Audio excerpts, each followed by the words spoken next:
We live in an era of I want it now. Google gives us answers instantaneously. Amazon has prime shipping, and dieting fads, they tell us that we can lose the quarantine 15 in no time. Our consumer culture has trained us to want it and to want it now. And as a result, we lack patience. And our impatience, it doesn't stop in our consumption habits, but it carries into our relationships. When we face conflict, we can quit. When we don't get our way, we can roll our eyes in frustration. When we aren't considered, we react and attack. The best relationships require ample patience, and few things worth having are instantaneous. Ultimately, when we are impatient, we lack love. Well, in 1 Corinthians 13, Paul, he's dealing with an impatient Corinthian church. Much like today, they were divided, not united. They were envious of one another's gifts. They wanted sexual gratification, and they wanted it now. They chose to divorce when things got hard in their marriages, and yet Paul, he's going to come along and tell them to love. Today, love is this vague and overused term that needs definition and substance in order to make it meaningful. And our culture links love to oneself through promotion of self-love or self-care or treat yourself. And while there are some benefits in those things, the biblical love that Paul describes, it focuses on others. See, Paul describes love with 7 actions that love chooses to do and 8 actions that love chooses not to do. And today we're going to focus on the first characteristic of love. Love is patient. See, being patient means putting up with people. It describes a person who has self-restraint. They're not weak, but rather meek.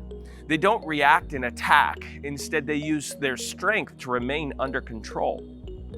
Patient people, they willingly accept strain and they remain composed while waiting.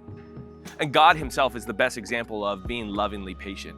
I mean, God is always patient with his people. He's willing to be patient with us when we fail. And instead of giving us what we deserve, God is slow to anger with us. He loves us. And when we reflect deeply on how God chooses to love us in spite of us, man, it can inspire us to choose to patiently love like him. See, patient love, it acts. It intentionally chooses not to react and attack. Instead of getting angry, patient love seeks to understand. Instead of furthering division in the church, patient love steps into the fray with the spirit of peace, willingness to hear and to understand and even to reconcile. When your boss comes down on you hard at work, patient love chooses not to react with anger or disengagement. When your employee comes to you frustrated, patient love chooses not to run them over, but to gently listen and to seek to understand. When your spouse does that one thing that so annoys you, patient love chooses to react with gentleness. It's been said that love is concerned to give itself, not to assert itself. And we must admit, choosing to patiently love is hard. When my wife does that one thing, oh man, do I need a power that's greater than I to be able to keep me from reacting and attacking. Enter the Holy Spirit. Please do not forget your helper today, the Holy Spirit. He wants us to love, and he's willing to give us all that we need to patiently do so. See, the Holy Spirit is seeking to partner and to empower his people to release his power, his biblical love in our lives, in our church body, and in our community.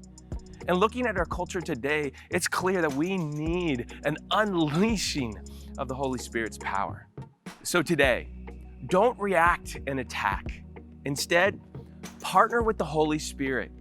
Seek understanding and unleash the love of God by choosing to be patient with one another.